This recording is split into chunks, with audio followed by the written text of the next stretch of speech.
Hello, everybody. Welcome to another episode of the podcast, Tell Me Your Story. This is your host, Chris Baker. And today, to tell his story, is Craig. Give it up for Craig. Yeah!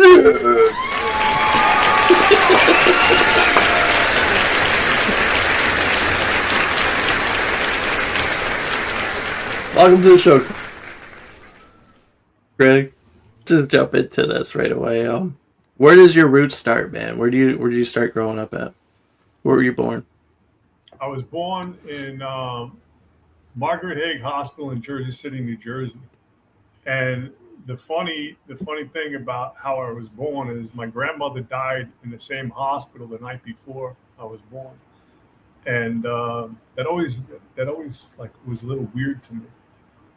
And I grew up along the cliffs of New York City on the Hudson River in Jersey, and had a pretty unique childhood. It's a story that is mine, and I like to talk about my childhood because it was incredibly interesting. Right, I grew up down the street from a park, Hudson County Park, and after we moved, I started living in Cliffside Park. Like I said, grew up along the cliffs of New Jersey, overlooking Manhattan. I was molested as a kid, drug addict in my teens. Then I started getting into business, failed bankruptcies and divorces. And then I was a 9/11 respondent to the World Trade Center. And I ended up getting lung cancer. And that's where things really started getting interesting. Well, let's jump into this and let's talk about your childhood. Like I like to ask everybody else, was this technology or before technology when you was a kid? I'm 60 years old, man. We had sticks and stones. You never know, man. You never know. But let's we'll explain to the younger generation. What was it like before technology? What did you guys do for fun? That stereotypical childhood, man. You know, you went out in the morning and you came back when the lights were on in the street. If your parents were calling you, it was a relay message through your friends. That shit was real. I mean, that really happened. And, we wandered. Our parents never knew where we were. And we were like street kids, man. And we would end up in like different towns and different cities and stuff. And we were like 7, 8 years old. And it's like, come on, man, 7, 8 years. I'm like, yeah, seriously. We used to wander, man. We used to play manhunt, and the kids would just be off, and we would just be gone, man, for hours. Nobody had cell phones to check what time it was. You had to like go into a store and hope the guy that was behind the tienda knew like what time it was. And, it was crazy. It was really cool. I'm really glad I grew up the way I did, to be honest with you. That's what I was thinking too. Manhunt, though, man, I haven't heard nobody else say that, but around here, I love that game, Manhunt. I don't think most kids know what that is nowadays. Because, like, around here, we would have a group of probably like 12 or 14 kids, and we would be out hiding throughout the entire, like, the area, the town, all over, like, the east side, west side, wherever it was at. And then trying to find people when you're on the hunt. You're looking for everybody. People are up in trees, on top of houses, you name it. I could only imagine what it was like out in New York, New Jersey. Sorry. We used to climb fences and stuff, man. We used to be on tops of garage roofs, and it was a wild experience, man. It really was. I'm really glad I grew up the way I did, to be honest with you. I know now. Like, for me, when I think about my childhood and I think back to it, like, anymore, when I explain it to people, it gives me, like a Hallmark classic feeling. Like, when you talk to people about it, you're like, dude, yeah, it was just like how it was in the movies. You watched the early movies back in the 90s. That's what I was doing. I was out on the bikes, man. Wrestling was popular during my time.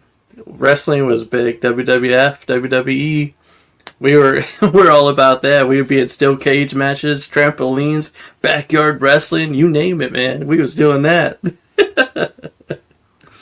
I had a buddy of mine. He was it was like the youth. It was like the youth group in the town or whatever, and he he was actually organizing boxing matches.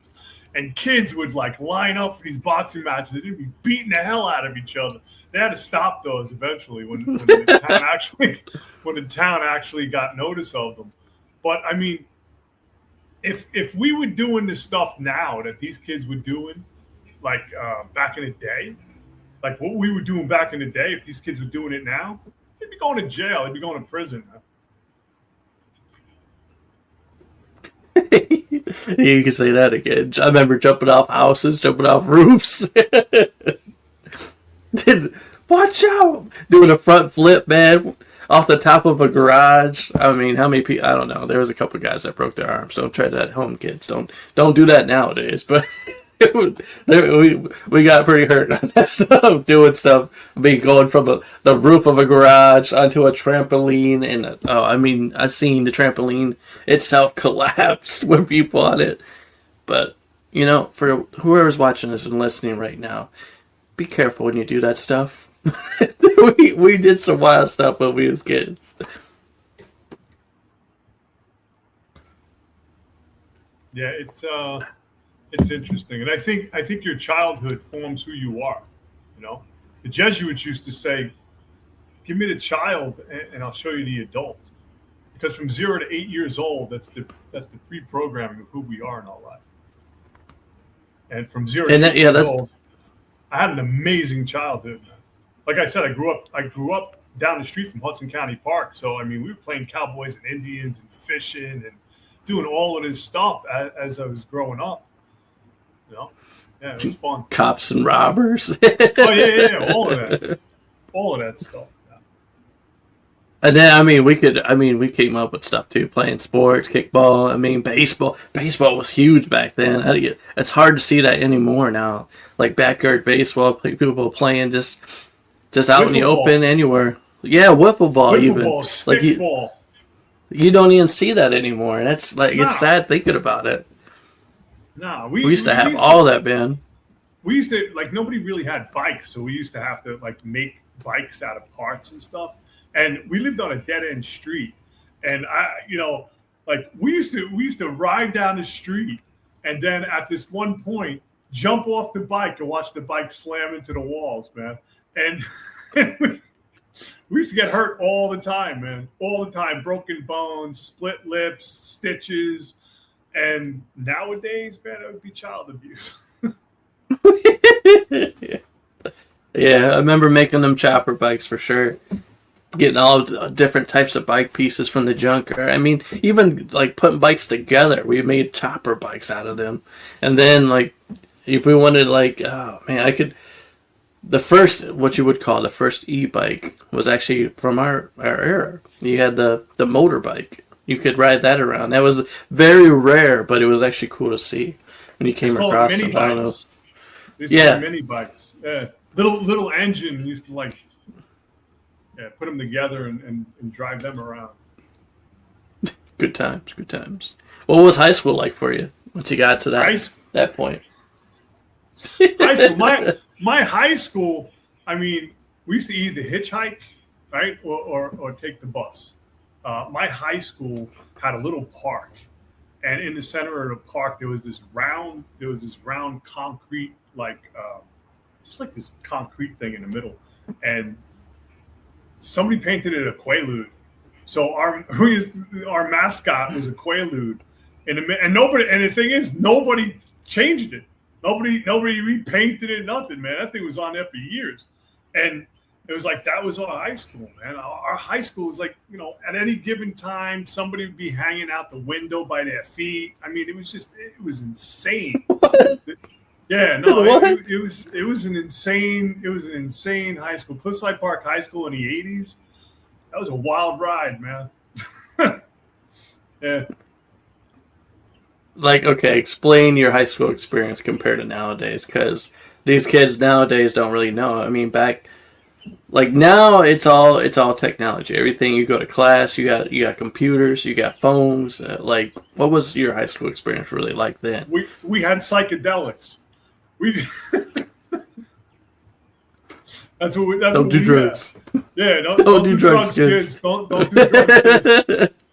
No, that's what we had. I mean, it was an entirely different way. I mean, we're really glad that we didn't have technology. Are you kidding? Pictures and videos of the crap that we were doing? No, man. No, I used to go to my. I had jobs during high school. It was like a CIE work program, and I had a math teacher. Man, he used to look at me. He used to be like, "What? Why are you even here? You're useless." He'd be like, you're not going to college. He's like, why don't you just, just don't come here anymore, and I'll give you credit for it. It's like, why are you wasting my time? Like that kind of shit. Yeah, you couldn't talk to the way they talked to me back then. It was just an entirely different experience, man.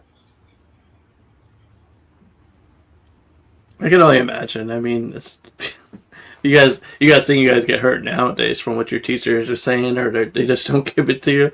But teachers back then were real with you. They would tell you straight up. They would be like, "Dude, I don't even know why you're here. You're wasting your time. You're not even trying." Don't be useless. Put it to use. So what did you end up doing, man? Did you end up sticking around? Did you finish school? What happened?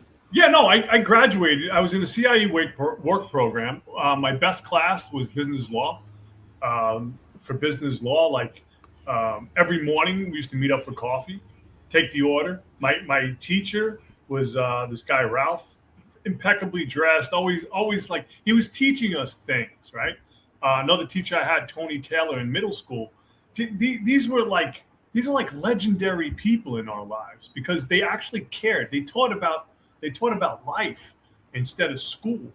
The curriculum was teaching kids, and they looked at you like you were an adult. They treated you like an adult, right? And what happened was, like, we learned a lot about life. It wasn't like a curriculum where it was like, all right, well, you're going to learn this today and that today. It was like, no, man. We'd go to Ralph Maresca's class, and it was like the first thing you did was you took the coffee order because somebody was going to Dunkin' Donuts, like 2 miles away by car. And this is our high school. I mean, it was a unique experience. I grew up being an entrepreneur my whole life. I grew up at the lemonade stand, the haunted house with my friend Mario. And it was just, selling chocolate door to door, like just things to hustle. And I grew into that as I got older. And I started to understand that everything that we do in this world, it's going to be determined upon your mindset. And like we could hang out, talk shits and giggles, but it's like your mindset is going to determine everything about you. It's going to like, you have to level up for yourself. You have to know what you can take in this world. And I've been through a lot of things in this life that most people would just break down and go crawl in a corner. And I realized that I am different. I realized that you have to be different, right? You have to be delusional in the things that you think about in order for them to come alive and for them to succeed.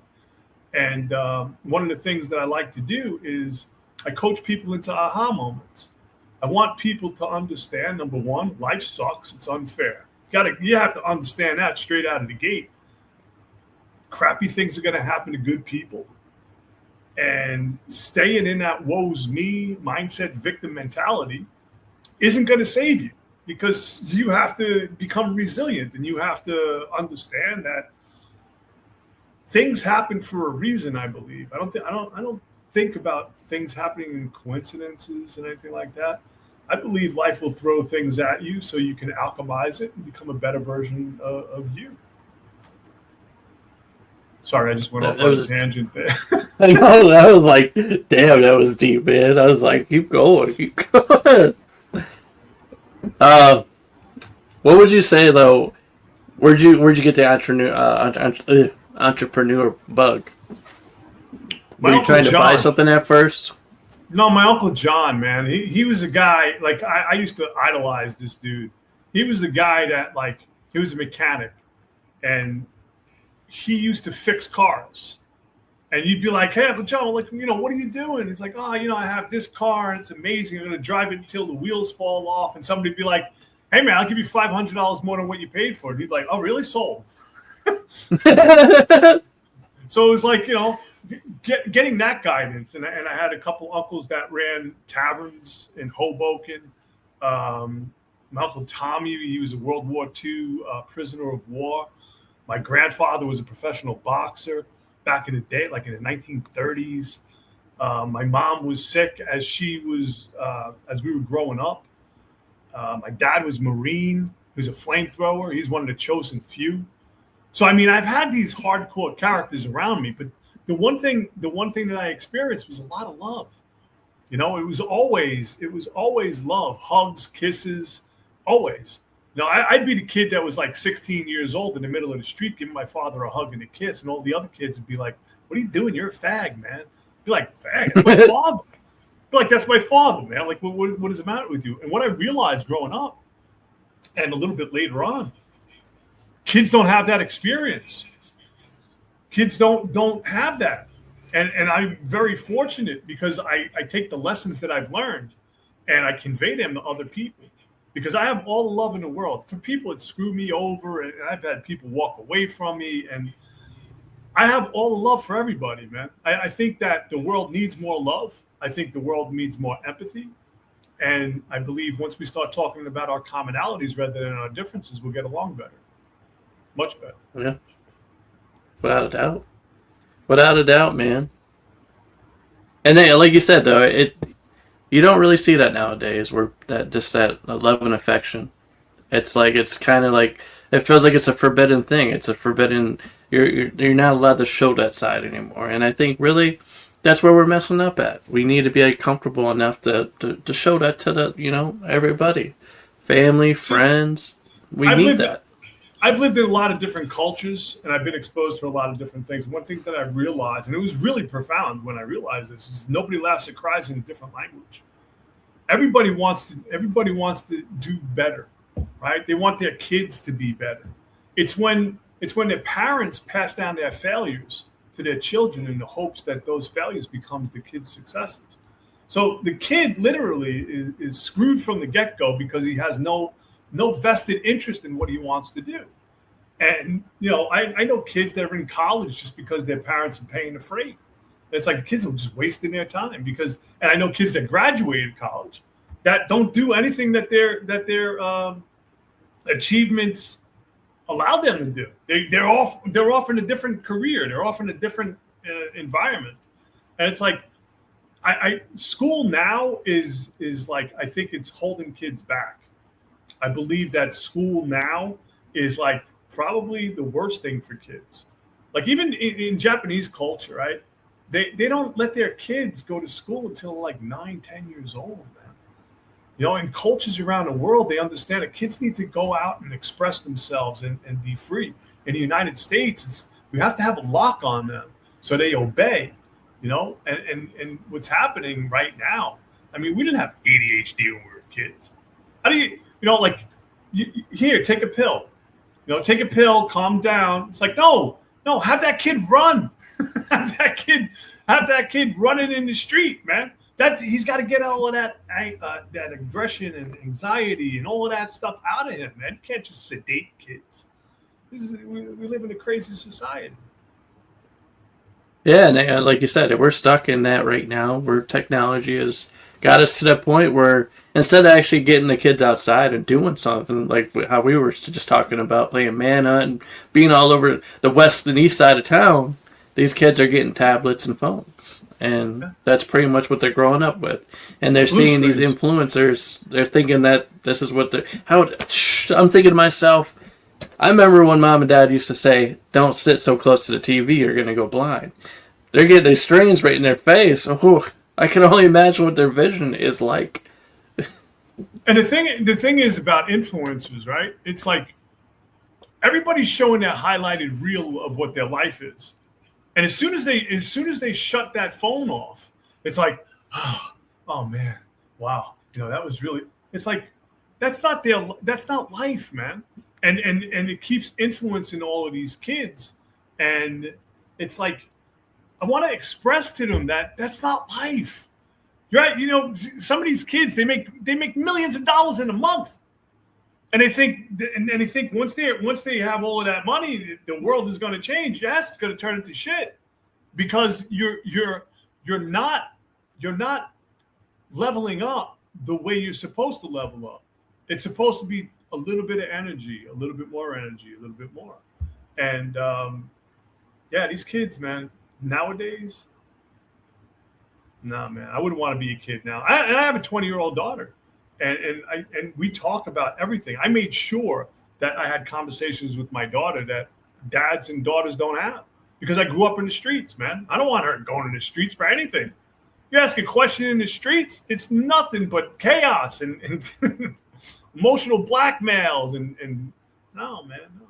Come to dad, and she does, and it's amazing, because I tell her sometimes, tell me the story, but TMI, dad's, he's old. Don't tell me too much. I'm glad she comes to me, man. You don't want too much information. Like, whoa. You can lay back a little bit. Tell me all of it, but not too much. The other stuff you can keep to yourself. I don't need to know all that. I got an active imagination over here, and I don't need a picture of that. Yeah. So, once you got done with high school, once you graduated, I should say, did you end up going to college? Or what would you end up doing? I ended up working for a custom wood fence company, and I became a carpenter. And I started my own business 2 years out, custom wood fences, retaining walls, decks, patios. And then I ended up moving to Hawaii because the economy was really crappy, and I was doing jobs against guys that were like building apartment buildings. That's how bad the economy was. And at that time, there was kids that we knew graduating from Harvard that couldn't even get a job. So it was bad economically. And I saw an ad in the newspaper that said carpenters wanted in Hawaii. So I jumped on that and went out to Hawaii for a couple of years and became a carpenter, a union carpenter. $32.80 an hour. This is in the 90s. $32.80 an hour plus benefits. And Hawaii was so expensive, you needed roommates to live with.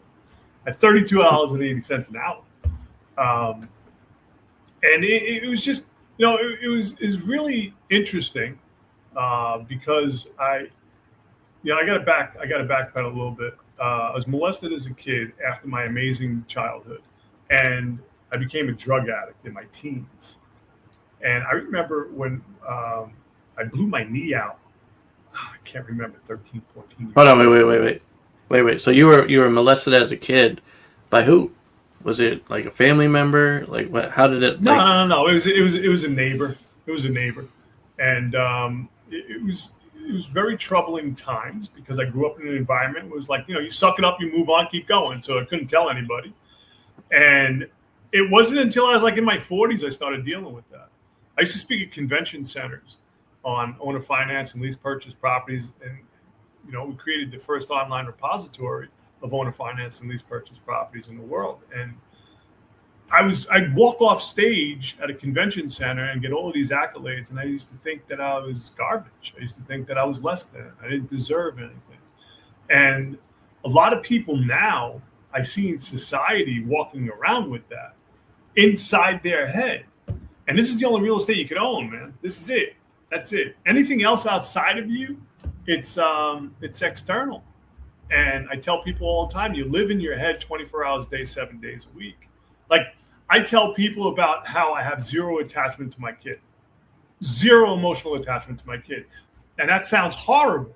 However, I have all the love in the world for my kid. It's the emotional attachment to my child that I'm not thinking my kid is going to be, unalived. I'm not thinking that bad things are going to happen to my kid. I'm not thinking, because we drive ourselves crazy with our thoughts.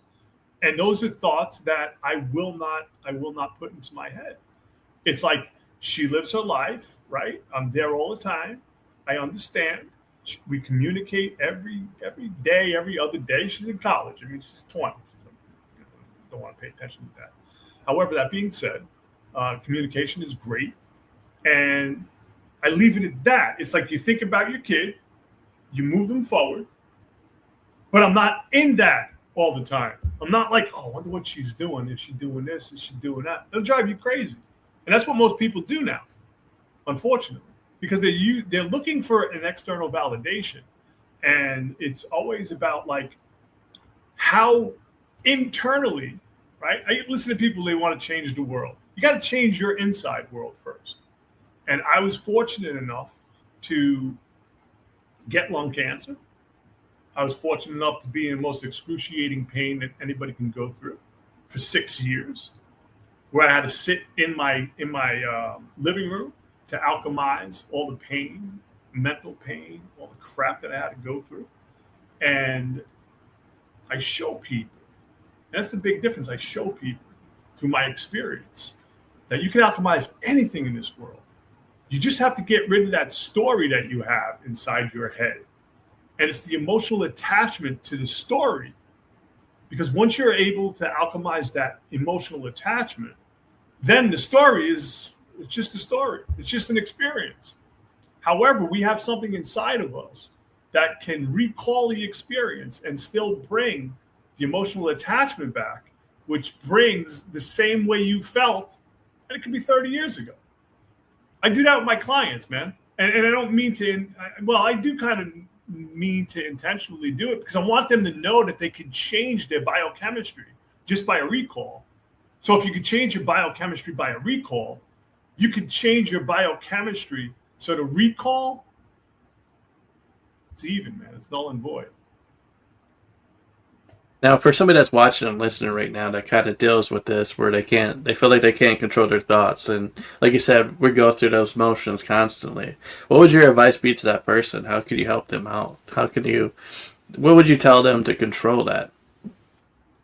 You have to sit in it. You know, it sounds really crazy, but you have to. Like I just took notes because I was listening to Dr. Joe Dispenza before, and it's all about epigenetics, right? So it's like, you have to teach your body emotionally and how we do want to feel ahead of the event. And it's something like, so if you have this grand gesture up here, right? This grand event that my kid is going to get happy, or my kid is going to get married, I'm going to be happy, right? Or if I'm going to retire, I'm going to be happy. That's the event right here. It's in the process that you become that person, right? That is happy, joyful, at peace.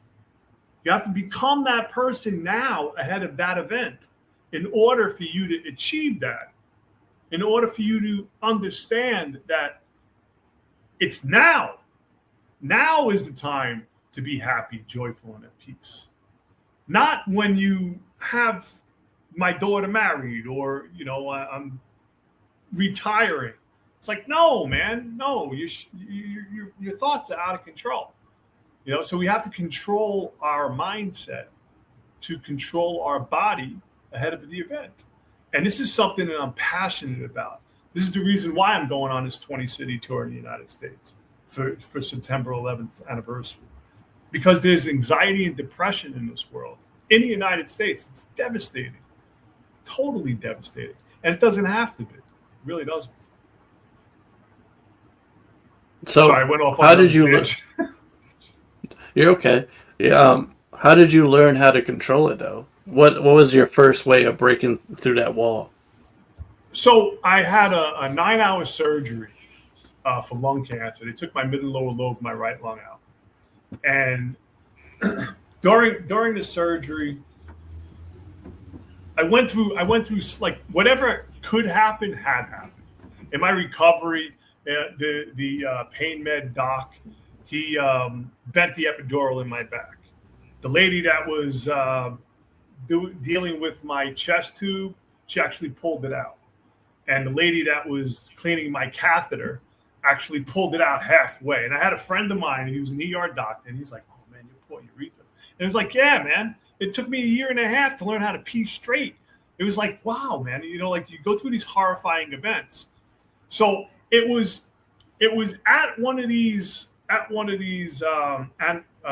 yearly physicals for 9/11, September 11th, that I went to, and the doctor, and I had been studying. Now it was like 2.5 years past my surgery. I had to study epigenetics and start learning like how to alchemize my mind. And this is the day that I got the epiphany. And I went in for the exam, did the X-ray, and she came out and she's like, "Craig, have you ever had a bad X-ray?" Man, immediately I was like, "Oh man, like she's gonna tell me I'm gonna be dead by Tuesday." Like, and then I just thought about it. I was like, "Yeah, man. Oh, I've had those conversations." And as soon as she said that, I was like, whatever she's gonna say is not gonna take the smile off my face. And Amen. and she didn't even know that I already had a surgery to remove my mid and lower lobe of my right lung out, as well as my gallbladder. She didn't have that paperwork. So it was like I was going to get nervous about something she was going to say, and she didn't even have the information to tell me. And this goes back to, like, they told me 4 different times that I was potentially being treated for cancer 4 different times. And 2 of those times was for male breast cancer. But yet at those times they were misdiagnosed. I ended up getting 20 lipomas taken out of me. And these are things like these conversations would devastate people, right? And I remember her just saying no. Like I was saying no, whatever she's going to say is not going to mess up my day. It's not going to. And that's when my biochemistry didn't change after she told me that. And I was like, wow, man, this stuff really works. So then I started getting progressively better at it and alchemizing everything that I was going through in my life. In 2020, I had a surgery every month, let's say, and a procedure in the middle. And in 2020, I ended up becoming a Les Brown Power Voice speaker.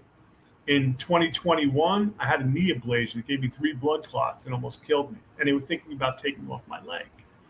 Worst pain I was going through. It was just constant pain all the time. And I remember my ex-wife and my daughter telling me, "You're on these pain meds, man. You're a shitty person. You're very, like, argumentative, and you're very mean." And I was on Dilaudid, morphine, Percocets, Percodan, Oxy, like you name it. And at one time I was like on gabapentin, 2,400 milligrams a day of gabapentin, as well as these other things.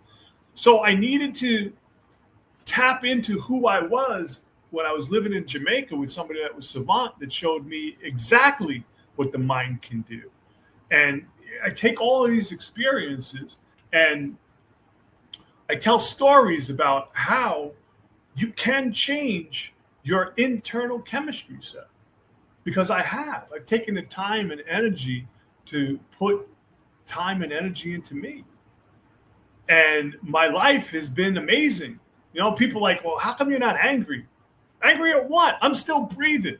There were many days where I'd be choking, like trying to gasp, trying to get my breath, right? And now the universe, God, whatever, allowed me to breathe again. Shit, man, I'm alchemizing everything, and I'm taking everybody with me. We all have this ability. We all have the ability to change who we are. We all have the ability to change our character, our personal reality.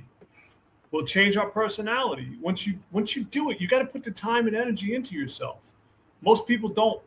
They'd rather die than change. I refuse to die. Well, I mean, eventually, nobody gets out of this shit alive, right? It's just don't waste time. Don't waste time. And I talk like that might be an oxymoron, because I talk about how time is irrelevant, because it's your energy and your frequency and your vibration. Once you control one of those dialed in frequencies, your vibration and energy is going to change. And like I walk into a room now, man, and I just walk in and I can feel the energy change. I no longer participate in nonsense. I don't deal with people that are participating in nonsense, you know. And this stuff works. As soon as you start doing the work, the sweat equity that you have to put into yourself. No, I love what you said though. It's like people have to realize that you are the main character story. How do you want to live it out? Do you want to live as the guy that didn't do anything, or do you want to be the person that set goals and you accomplished them? And like you said, when you walk into a room, you just can feel that energy pulsing from you because everybody knows what you're bringing. Everybody knows what you're about. You're gonna come in there and you're gonna the whole like everybody that was in a bad mood suddenly is gonna be lit up because of you, because that's what the energy you're bringing in. And then, like, you have to think to yourself, watcher, listener, do you want to be that person? Do you want to be the guy that comes in, the girl that comes in and changes the whole environment of a room for a good reason or a bad reason? See, I didn't How do you want want people to see you? I didn't want the Because, responsibility. like you said, you only get one of you only get one of these lives. That's it. This isn't a dress rehearsal. This is a one life is a one shot, one take experience, man. You know, and for the longest time, I was in that self sabotaging behavior, the victim mentality, the mindset of just feeling less than. I don't want people to feel like that. I really don't. That's why I express my love every place I go to, and yeah, I tell people I'm 50% namaste and 50% go fuck yourself because I am. That's my delivery system, right? And people are like, no, you have to be like this. No, I don't. No, I don't. I have to walk in with the intention, right? My company from this point forward if you hear my voice or see this face for radio, right? I have to leave you better than how I met you. So it's like I'm going to do everything in my power, right, to help you change. But I also know people would rather die than change. So it's like, some people like, oh yeah, and then as soon as you leave, they're like, this guy's a moron. That's not the person. That's not the person you're connected to. Yeah, yeah. Plenty of times people have called me like delusional. I'm like, yeah, you have no idea how batshit crazy I am. But you also, people have to understand that you're gonna get people like that. If you're carrying yourself to be the person that you want to be, you're gonna get people that they're gonna say shit like that. 100%. And the thing but is, you just got to keep rocking and rolling, man. They're talking from their experience, man, not mine. Yeah, just keep rocking and rolling. Keep doing your thing. When he came back from Hawaii, though, were you like this? Was this character starting to come to life, or were you still kind of figuring out who you were as a carpenter? Started coming to life because I was when I was living in Hawaii, I became the carpenter, the guy that like wanted to figure out his life. And I started getting into urban renewal. I got into urban renewal in Jersey City, New Jersey, and started playing in the politics of that and started to realize that wasn't my gig. That wasn't for me, because there are so many backstabbing people and so many manipulative people and just, yeah, we're going to give you the grant, and then they don't, right? So your project's relying on things that are outside of your influence. And I started tapping into the inside influence, and I didn't know I was doing it at the time, but that's what I was doing, and as time went on, I've had great accolades, I've done amazing things that the average person doesn't because I put myself in uncomfortable positions. I made myself uncomfortable in order to achieve things. And people nowadays, they don't want to get uncomfortable, and you have to get uncomfortable. You have to get radically uncomfortable to know that, like, what can you take in this world?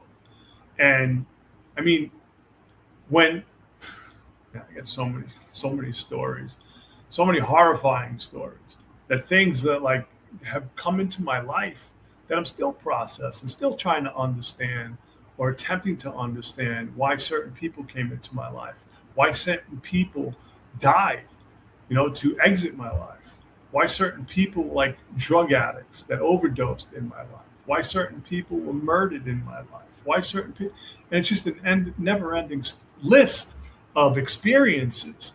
And I want people to know, I really do, that you have this greatness inside of you that you have to tap into in order for you to change your life. Because if you don't believe in you, if you don't believe in that unseen thing, right? You're always going to look for external validation. People are always looking for this thing that's going to save them. And it's like, no, you got to save yourself. And then your external world is going to change. And that's something that's like my core message. I'm here to disturb the comfortable and comfort the disturbed, man. I want people to understand that it's you versus you.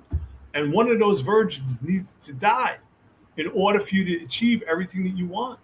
Because you can get everything that you want. You can walk that parallel life because we live in many different lives, right? I believe you have to die a few times in this life to shed your experiences. Because when you start doing that, it's cathartic and you start telling stories. I have zero emotional attachment to everything that I talk about. I have no emotional attachment to this shit. And I could talk stories for days, man. Days. And I tell, most horrifying stories standing on top of the World Trade Center after it fell. It's like I still process that. My introduction to the World Trade Center was me taking buckets, and I was like wondering what these buckets were for.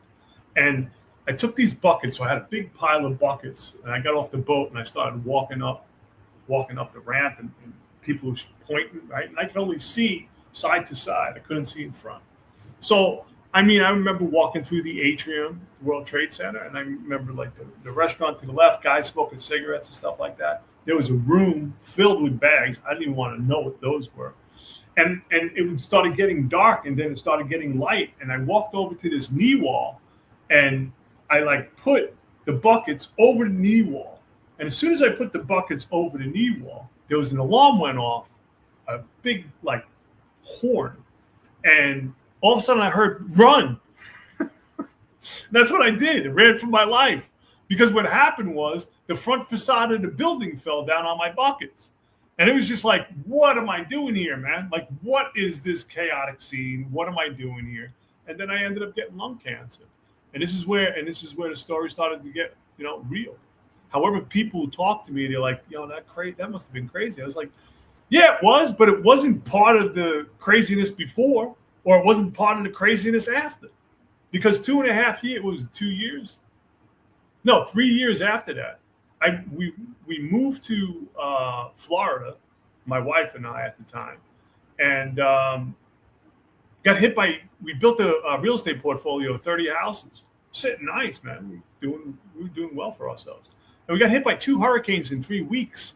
It devastated everything, threw everything out of alignment, right? So I'm like, and I was in Hawaii for Hurricane Iniki. It was like, and reflecting, you reflect on your life. I do a lot of reflecting. I isolate my place in Merida, Mexico. And I sit here, I call this my lab because this is the lab. This is my lab, man. This is it. That's my lab. I have notes everywhere about what I'm doing. My project that's going on right now starts July 28th and it's launching. And I'm just, I'm very appreciative for you helping me tell my story and getting it out. You just got to be better for yourself. That's it. You got to believe in yourself. And unfortunately, people go back to when mommy and daddy said you sucked at something. Look, we all sucked at something. We can't, when you're in your 40s and 50s and you're still bitching and complaining about what mommy and daddy said or how they treated you, you got bigger issues in your life. It's about really forgiving.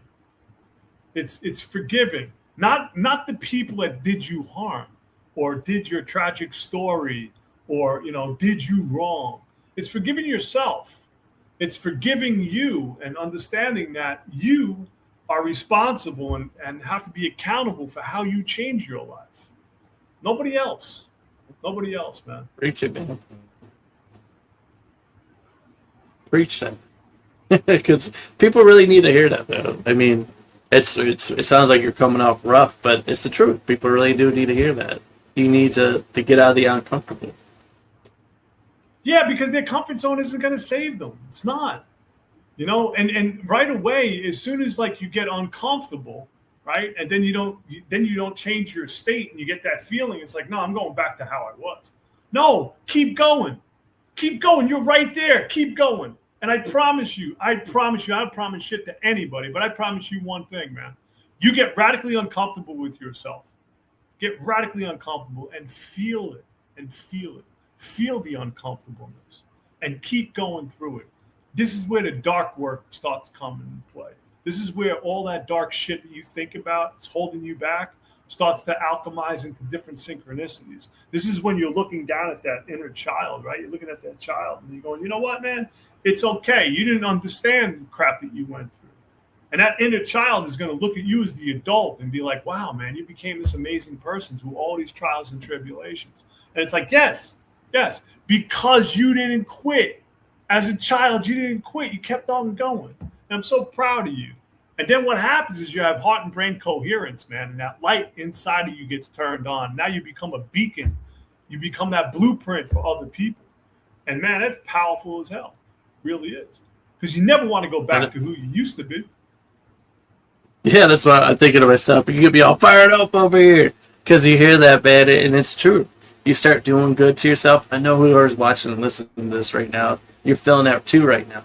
When you get out there and you start doing stuff that you always wanted to do, that fire inside you starts to grow. You start to keep going. You want to keep pushing, and you start feeling really good about yourself. But the person so that's you're not validating yourself. You're validating internally, right? We're not waiting for some event externally to validate us. Oh. No, you're sitting in that energy of you, and you celebrate that energy of you. And there's some people they look at you like you're batshit crazy. Yes, I am. Yeah, I am. But I'm trying to grow in life. And I get people all the time that look at me like, are you training for a marathon or anything? Like, no, man, I'm just ready to go every day. You only get one of these lives. I'm ready to keep rocking and rolling every day. Is that my motto now? Rocking and rolling. But we're going to keep rocking and rolling, keep pushing, man. Because it fires me up. It makes me feel good. It makes me want to, go after anything. You have to. I remember there were days where, like, I didn't even trust my intuition about anything. I was sick and dying. I'm one of tens of thousands of people that are sick and dying, right? And I'm this guy that's like so fired up. I drink my concoctions. I make concoctions out of shrooms and just so many different things that I drink, right? Just to keep myself alive. And people are like, you talk about this health. And I was on this guy's podcast, and he's like, you talk about this health all the time and how you're doing this, but you're still sick. And it's like, no, motherfucker, pay attention. I'm still alive. I'm thriving, right? Because I know what it was like to feel less than. And I don't want anybody to feel less than, because there's nobody broken in this world. Nobody. It just doesn't. We're here on this journey, right? This life path journey to learn, grow, and move on. And in the middle, you procreate and have some kids, and wow, look at my life. And then you're 75 years old, man. I'm living with no regrets right now, none whatsoever. I've never been at peace before in my life, and peace feels amazing, even in chaos. Yeah, and like you said, though, I mean, what really touches a lot of people, somebody might have missed, is when you're at that bottom, when you're at the lowest, you don't want to ever have anybody ever experience that like you did. And I mean, that's how I always push people to keep people, keep them going, because I've been to that point. I've been there where I felt like I was rejected, where nobody wanted me. But I don't want anybody to ever feel that way, ever again, because that sucks. And that's why I do the things that I do. It sucked, but it was necessary. Yep, I grew from it. I mean, it gave me my superpower, man. It really did. Gave me my superpower. Now, I'm not lonely, but I live alone. I mean, I go to restaurants by myself, go to the movies by myself. People are like, oh, that's weird. No, what's weird is you wanting a whole bunch of people around you that are fake. That's weird. I enjoy my company, and taking my life to the next level. It's going to require you to do that deep down work, and I already alchemized my shit.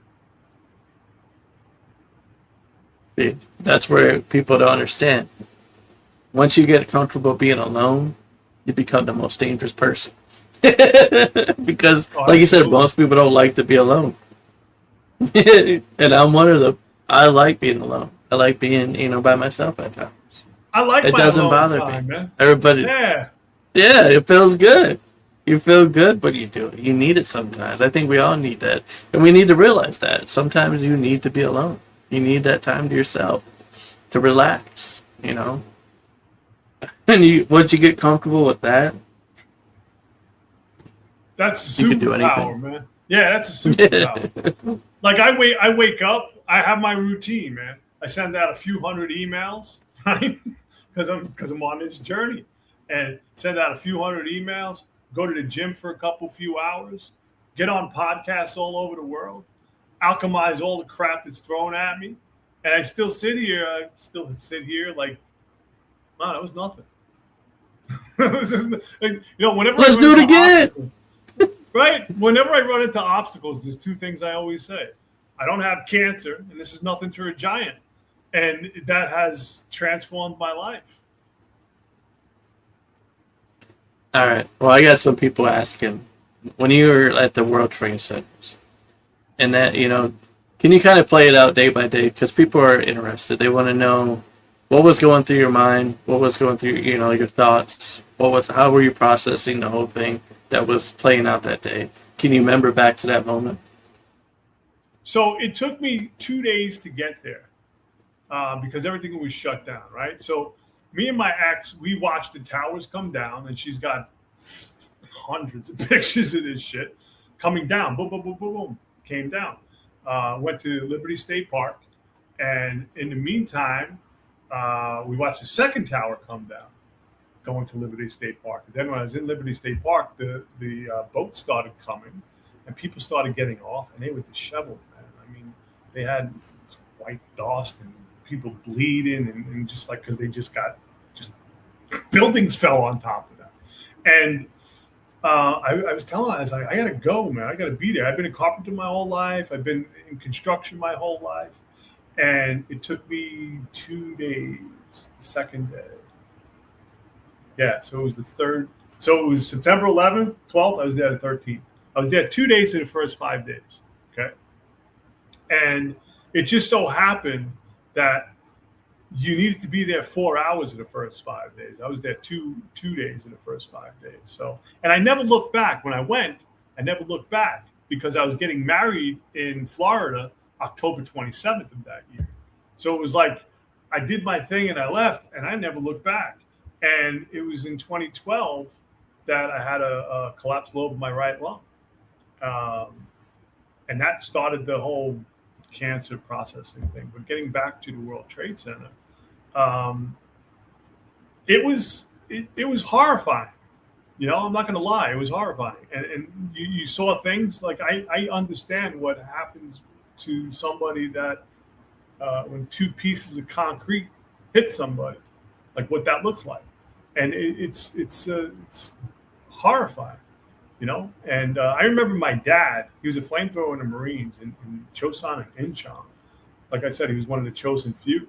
He talked to me entirely different after I came off the pile, like entirely different. Because I never went to war, but I know what it's like to clean up a bombing campaign because they use these planes as weapons. And yeah, it was interesting. Definitely an experience. Definitely I have, again, zero emotional attachment I mean, I might catch an emotion or two for 30 seconds, but other than that, I mean, I know people that are devastated by this, man. I know people that literally think about these events 24 hours a day, 7 days a week. It's 25 years ago.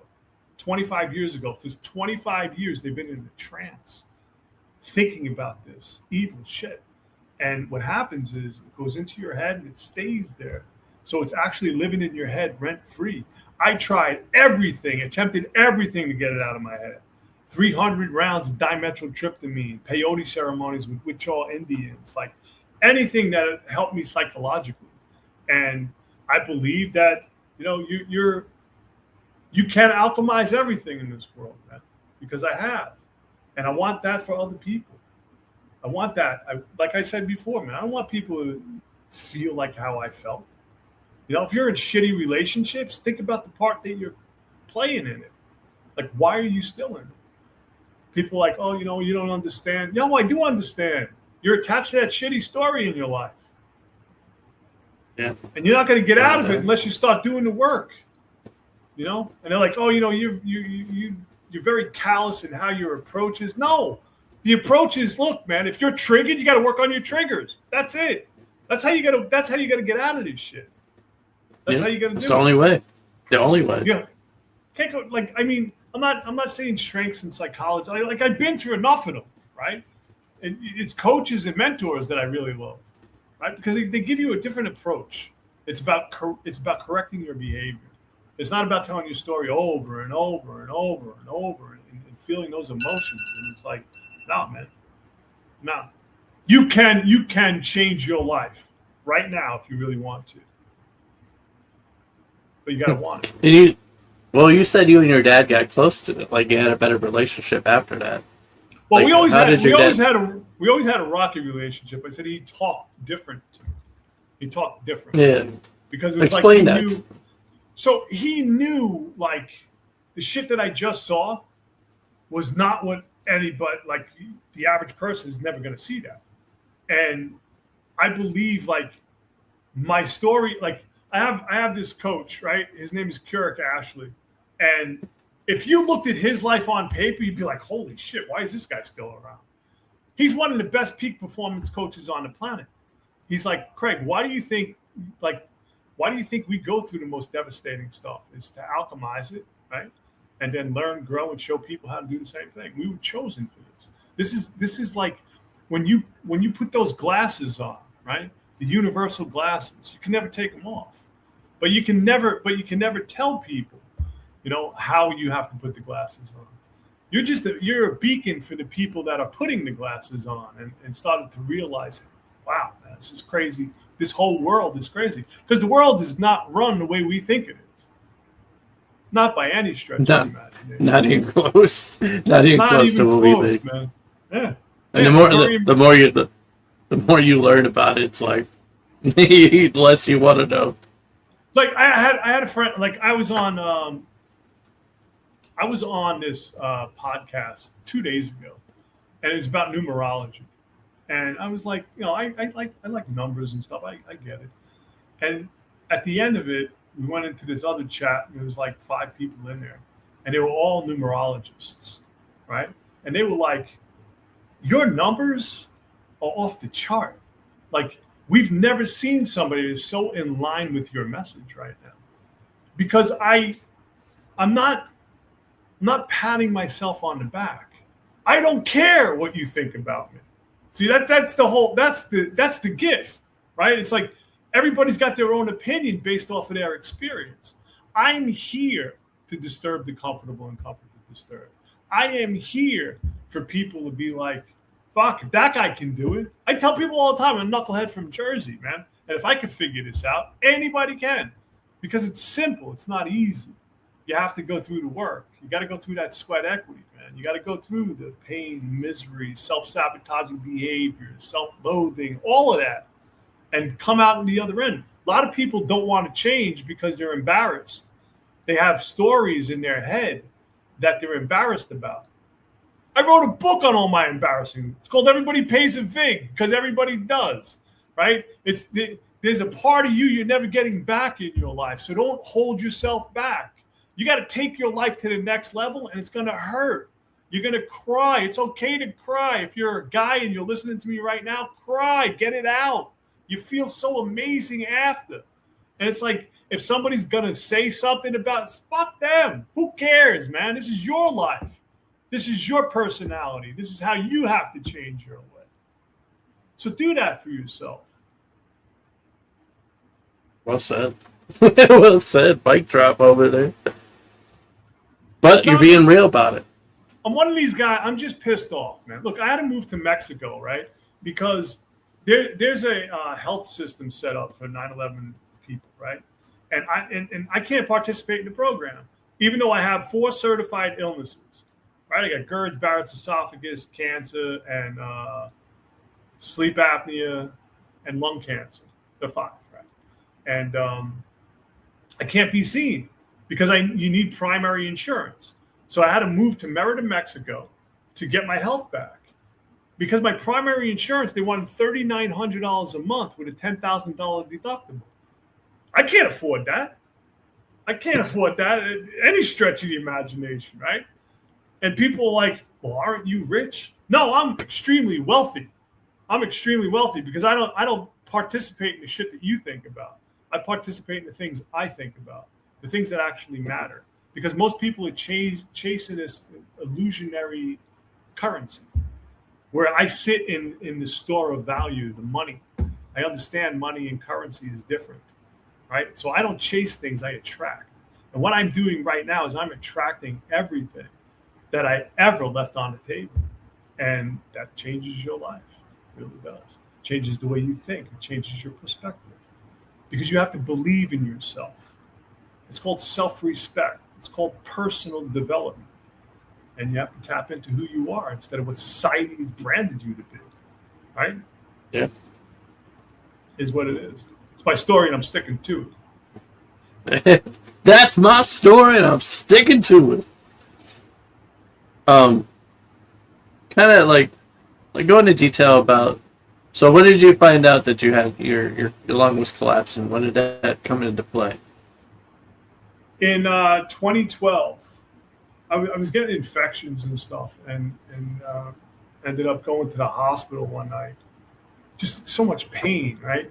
And they were like, and this is in Mexico, this is here, and they were like, all right, your lobe is collapsed, and I was like, well, my in-laws are doctors. I have a whole bunch of meds and stuff at my house. Okay, thank you. I'm out of here. They're like, what are you talking about? You have a collapsed lobe. And I'm like, yeah, I know. I'll fix it. And they were like, no, we don't. No, you're not supposed to leave the hospital. I left the hospital, and I didn't really know what that was. It wasn't processing that, and I ended up having the collapsed lobe for 5 years.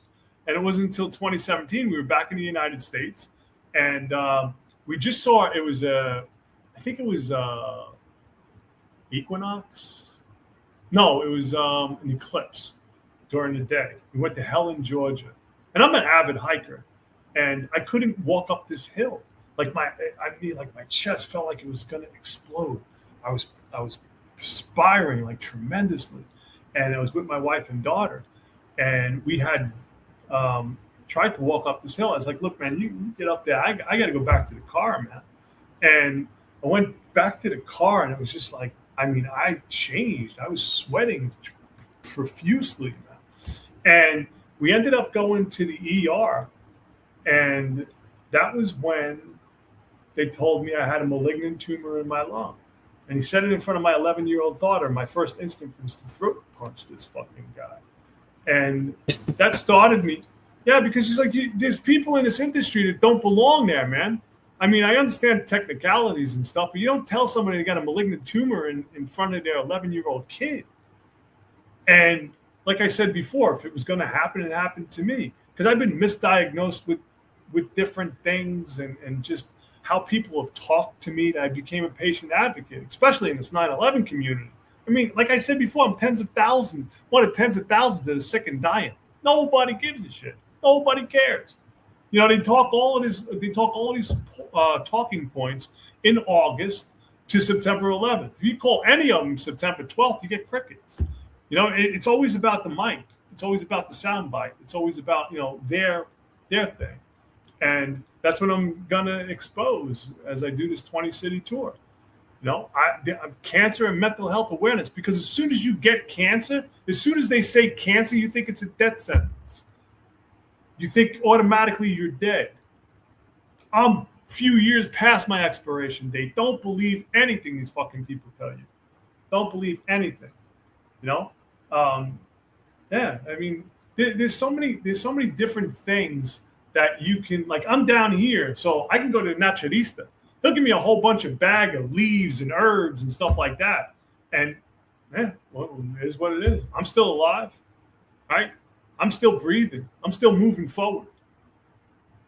And it's like, I took care of a friend of mine, Sandy, here in my place. And it was devastating. Every doctor that we went to, they were like, no, you can go home and die. Just go home and die. Just go home and die. And then one doctor was like, you can just go home and die, or you can take chemotherapy. And she's like, well, what about the chemotherapy? It's like $10,000 a bag. It's like, oh, so she's going to go home and die, but she can take chemotherapy at $10,000 a bag. It's like, this is disgusting. And you can't say, hey, you know what? There's some other stuff that might, because the FDA is up your ass, and it's not medical advice at all. Just, you got to alchemize everything in this world. You got to get rid of the stress. You have to get rid of everything that's devastating in your life in order for you to move forward, in order for you to alchemize your world. Man. That's what I did. That's what I've done for myself. I've alchemized all the bullshit that I've been through. Talk about a little bit like what you're going to be talking about on your tour, so people have more of an idea that's going to show up. So I'm going to be talking to people going through cancer.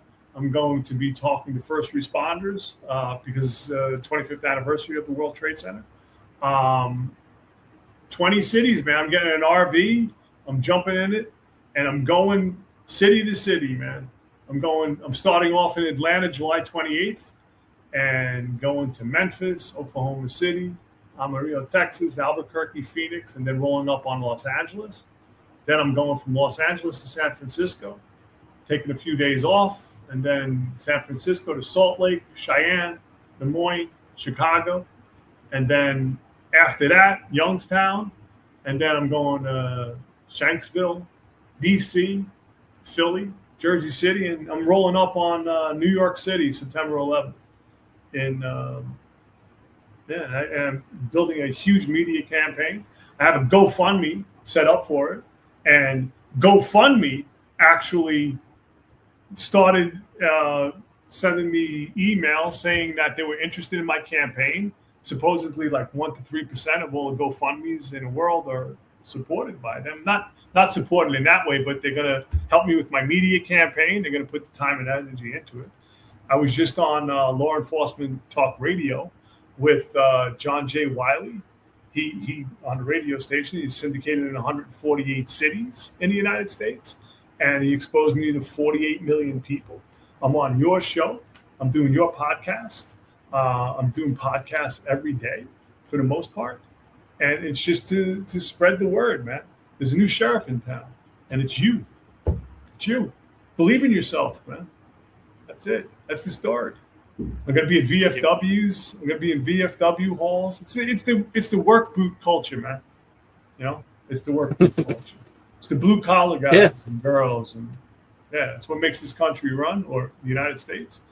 And hopefully, right? I'll get some health insurance in the United States that'll keep me there for a little bit. Yeah, you never know, man. It could actually happen for you. I believe it will happen to you.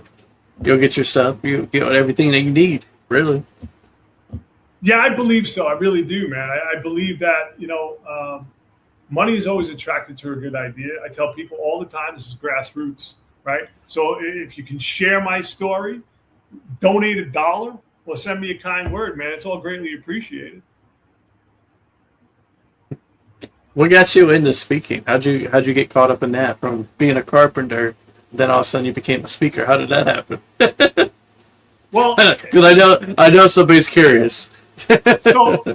So it was like carpenter and mason my whole life, right? And then like I said, we got hit with the hurricanes in Florida, 2 hurricanes in 3 weeks, devastated our real estate portfolio. Then I started to learn the scams of banking and the insurance companies and how they double dip, and I just got pissed off. And then it was, I went from carpenter to owning to being a real estate investor. Then as a real estate investor, I started talking at convention centers and actually started speaking at Narcotics Anonymous when I was a kid, because it was like, I'm a drug addict, man. What can I say? And you always have that mindset. You always have that mentality. Where, if you think about it, we're all addicted to something. Everybody's addicted to something.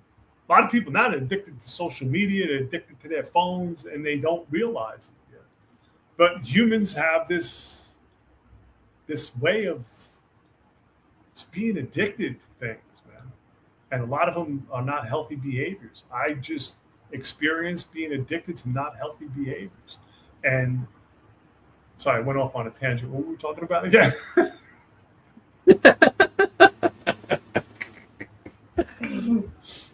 So, how did you get caught up in becoming a speaker? How did you go from being a carpenter to do a speaker? It was learning about all these schemes, right? And I got pissed off.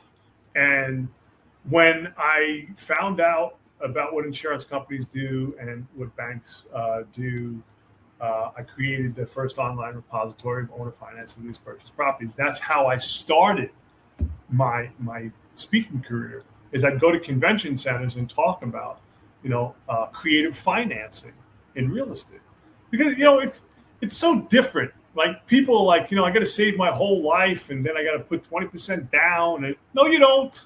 No, you don't. You can control real estate in an entirely different way. That's probably a different show. But you can, man.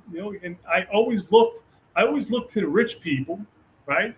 That they had liabilities, because they do, right? You might look at a house and be like, wow, if I had the opportunity of getting that, I can paint, I can do tile, I can do, I can rip out rugs and stuff like that. Well, rich people don't think like that. Rich people are looking at that house like it's a liability, and they can't wait to get rid of it. I just used to crawl up and I used to roll up and say, hey, let's make a deal. Hold paper on it and give me the opportunity. Now you're going to be making some money on it. You're going to be cash flowing it. And it started like that. And now I'm on podcasts all over the world. And I'm very grateful for what I do. Because it's all about like that one person per show. If it can help them, and they're going through horrible experiences, and they're like, hey, you know what? If that crazy fuck can do it, anybody can. Anybody can, man. For real. I almost forgot to include. We kind of got to go back a little bit, back to where you became an addict at. We kind of skipped through that. Let's go back to that. Talk about that a little bit. How did I get all started? Because people are interested. People want to know. So, I was, like I said, I was molested as a kid, and I would get into fights all the time, just trying to like prove myself or just feel something, because I felt very I don't know. I felt messed up, right? Like a victim, and I blew my knee out playing baseball. Right, took a swing, brand new cleats, and my knee popped. And this was when you didn't have a phone, so I had to wait for the coach to show up, and then he took me home, and then I had to wait for my mom to come from work, and then we went to the doctor. And I remember getting my knee drained. They take a syringe this big, and they drain your leg because it was swollen. And I remember he had given my mom a prescription for pain meds. And what I realized after I took the pain med was that, yes, my pain went away immediately, right, from the knee. And then my pain went away mentally from what I was dealing with being molested as a kid. And I liked that feeling. So I continued on with that feeling for a decade and a half. And then it progressively got worse. It got into bigger drugs, more drugs, cocaine, barbiturates, at an entirely different level, to where I was just numb all the time. And I detoxed myself in this basement apartment on Knox Avenue in Cliffside Park, New Jersey, with somebody that was smoking crack. You know, it's yeah. We all have stories, man. We all have stories. But when I finally, I couldn't take it anymore, and I wanted to get better for myself, and I did. And that was really when I started speaking, you know, at Narcotics Anonymous, because it gives you the ability to stand up in front of, you know, your peers. And I learned that you'd be very surprised who's there. You know, I mean, I was in Narcotics Anonymous with doctors that were addicted to meds, you know, and it more or less enhanced my story as I grew up, about understanding about the medical industry, and who's really suffering and why people suffer. And it's helped me along the way. It's helped me along the way achieve the things that I've done, because, you know, no longer need the drugs. No longer need them. Yeah, and it just, I mean, it really opens you up to, you get a feel for, like, knowing that you're not alone. And I mean, it probably helped you along with your speaking, as you got more in front of crowds and you got more around addicts and people that are recovering. You are able to relate to those people, right? 100%. And this is the reason why I can relate with everybody now. Because like I said before, nobody laughs and cries in a different language. So I've crossed borders and cultures and understand, man. I mean, one of the funniest experiences I had is an app on called Clubhouse. I don't know if you've heard it. And I got really, really popular on Clubhouse. It's an app where you just speak. And you can have 10 people in your room, nobody in your room, or you can have 400 people in the room. And I had the opportunity one time of speaking to Indian entrepreneurs, teaching them street English. And it was the funniest shit in the world, because all we did was break each other's balls. All we did, making fun of each other. And it was just so cool, man, because there was no malicious intent. Everybody was just laughing, because we're entrepreneurs, right? So an entrepreneur group, people realize, yo, you go through the worst crap just being an entrepreneur, because you have to know everything about entrepreneurship. You have to know how to buy, sell. You have to know marketing. You have to know everything, you know. And you're putting out fires all day long. That's what humans do. We put out fires all day long. Some of us just put them out a lot quicker, because of the tools and techniques that you learn as you go along. Yeah. Alchemizing everything in your world is the most important thing. It really is. Yeah. And like you said before, it's like you just got to believe in yourself. Once you believe in yourself, you begin to open those doors. I have unshakable belief in myself, because I know what I've been through. I know what I've alchemized. I know the dark times that I've had in my life, and now it's sunny. It's sunny, man. That's what you got to say. Like you said earlier, though, and I heard Les Brown say it a couple of times too, where we all have greatness inside of us, and we have to tap into it and release it to the world. Put it out there, man. Show it. Wherever you, like, for the person that's watching, listening right now, you're probably thinking to yourself, I don't know what you guys are talking about. Yeah, you do. That thing that you actually do that is like nobody else do but you, that might be it. Something that you enjoy doing, but you think everybody crazy for doing it. For it, man. Crazy, don't do it. You have to be crazy. You have to be crazy. But you get what you have to be crazy. And one of the greatest experiences was being mentored by the guy. If you're on yourself, but if you're, you know,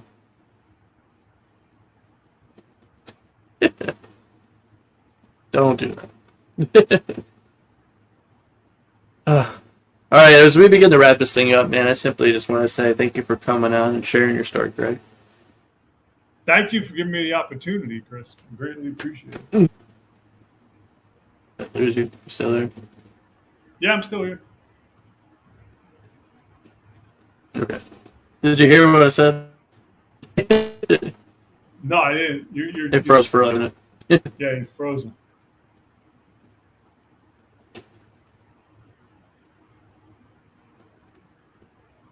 Okay, can you hear me now? Good. Yeah. We're just still chopping.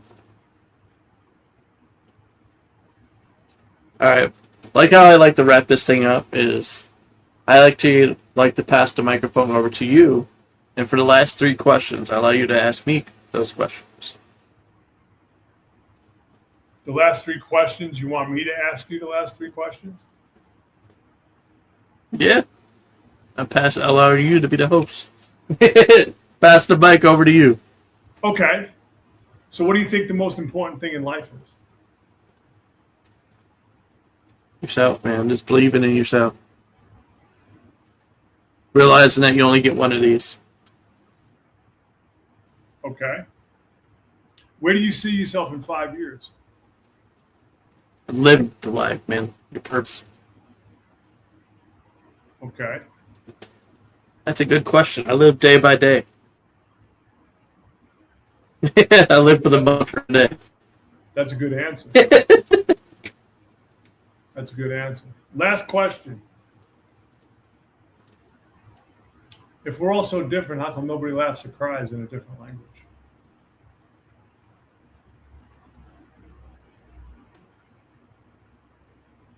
I think we're all in the same boat, to be honest. The more I live life, man, the more I realize that we're all chasing the same thing. We're all living a single life. And if we want to believe it or not, we're all doing exactly the same thing. We're all the main character in our own stories. Sometimes we cross our own paths and get to be a part of other people's stories. And how you make it, how you become a character in their story, it's up to you. Do you want to be just the ghostly character that's walking through? Or do you want to make a difference in that person's life? It's wise. Very wise. Is that the best way to answer that? Yeah. Yeah, it really is. Well, other than that, guys, thank you for watching. Thank you for listening. Until next time, this is your podcast host, Chris. And you had just heard the story of Craig. And be sure to check out his stuff, too. Go to check out his tours. Hopefully he doesn't get beat up in New York. It's been wild out there.